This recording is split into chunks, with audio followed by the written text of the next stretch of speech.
rappelez, fut baptisée la paix sainte.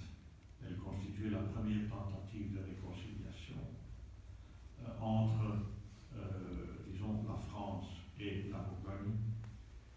D'autres personnages, et non des moindres, renforcent encore l'entourage anglophile de notre ami Louis Luxembourg. Son oncle, qui porte le même nom que lui, qui s'appelle Louis Luxembourg, était évêque de Thérouanne et il avait été chancelier de France pour le roi d'Angleterre Henri VI. Donc à l'époque où l'Angleterre désignait un chancelier pour gérer la France, c'est un Luxembourg qu'il a choisi.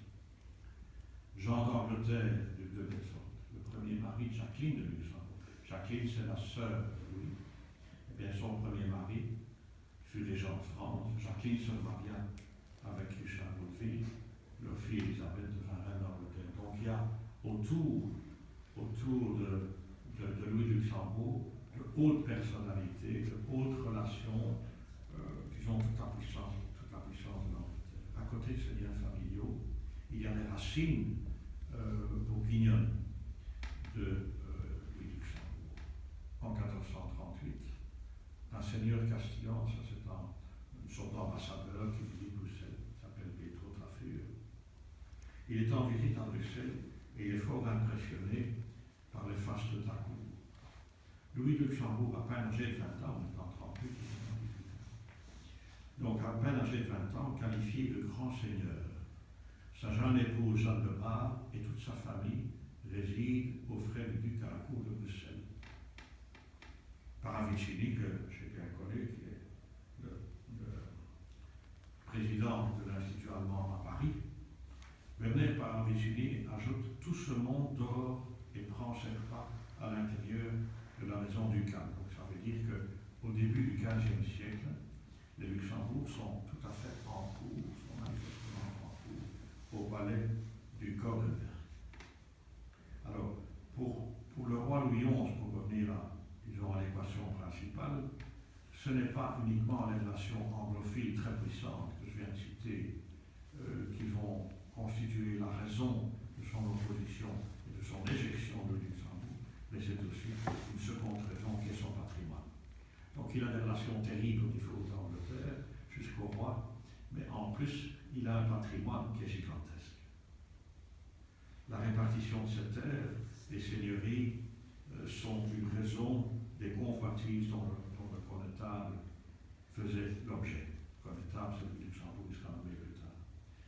Le 31 août 33, donc son père, Louis Luxembourg, donc on parle de son patrimoine. En 33, son père décède à Rambure. Louis est l'aîné des enfants, il devient le nouveau comte de Saint-Paul.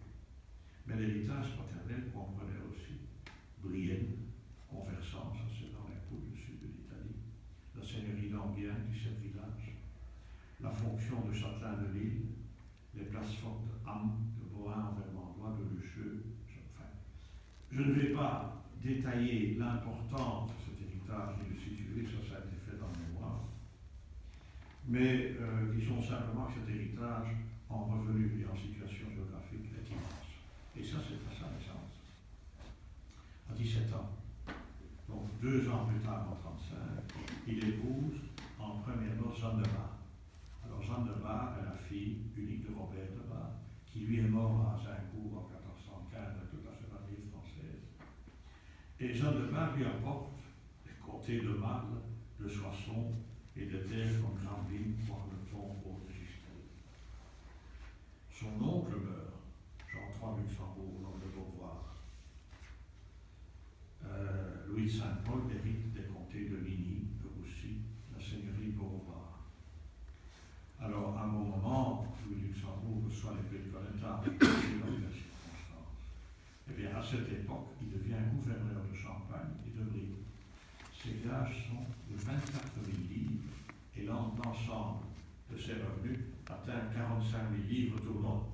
J'ai essayé d'évaluer ce que pouvait représenter 45 000 livres du XVe siècle en comparaison avec le patrimoine du comte Lamoral d'Egmont, qui n'est quand même pas n'importe quoi, n'importe qui. Eh bien, je peux vous dire que les 45 000 livres tournants, c'était digne des plus grands seigneurs de l'époque. Donc il est très riche, il a beaucoup de terres, il a beaucoup d'héritage. c'est pas fini, en 65, il est nommé capitaine du château du Louvre, donc il est le patron de la sécurité de Paris, si on peut dire. Et nous pourrions continuer. La liste impressionnante des positions, droits et revenus de Louis de Luxembourg. Il est aussi propriétaire forcément de l'hôtel Saint-Paul à Cambrai. Si vous allez à Cambrai, il y a l'hôtel Saint-Paul là, qui est très célèbre, qui est très important. D'une maison en Bruges et de bien d'autres propriétés qu'on retrouve dans les comptes de confiscation, dans les témoignages d'héritage. Dans les manuscrits, on trouve des tas de propriétés autres que celles-ci. Retenons une chose, de cet important patrimoine, il barre toute la région entre la France au sud et celle de son voisin ennemi, le duc de Bourgogne. Tout ce qui est entre les deux, c'est Louis de Saint-Paul. Enfin, presque. Voilà donc les deux solides raisons de la stratégie du roi pour éliminer cet encombrant personnage et ce puissant voisin, cette relation familiale de très haut niveau d'une part, et ce patrimoine inexpugnable. Personne n'ose attaquer. D'ailleurs, Louis XI est trop malin. La reine n'aborde pas l'obstacle du tout. Il attend. Et parmi les événements qui jalonnent le parcours du comte de Saint-Paul et où il va, disons, placer ses vies, si l'on peut dire, en France, arrive la guerre du bien public. Je vous en ai parlé tout à l'heure. C'est donc l'opposition des princes. Quand Louis XI arrive au pouvoir, il licencie les collaborateurs de son père et se trouve en opposition avec le prince du Pays. Il a supprimé les pensions, il a révoqué les collaborateurs, il a mécontenté les princes. Bref, tous ces gens se mettent ensemble avec une dénomination commune qui s'appelle la Ligue du bien public. Et l'alliance des princes, disons, se grossit, se matérialise avec une alliance qui est encore plus importante, qui est celle du duc de Bourgogne.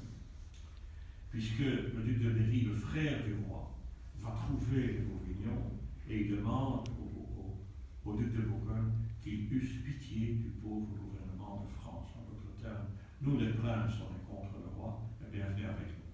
Alors là, vous vous rendez compte, Louis XI est en face de lui l'opposition des princes alliés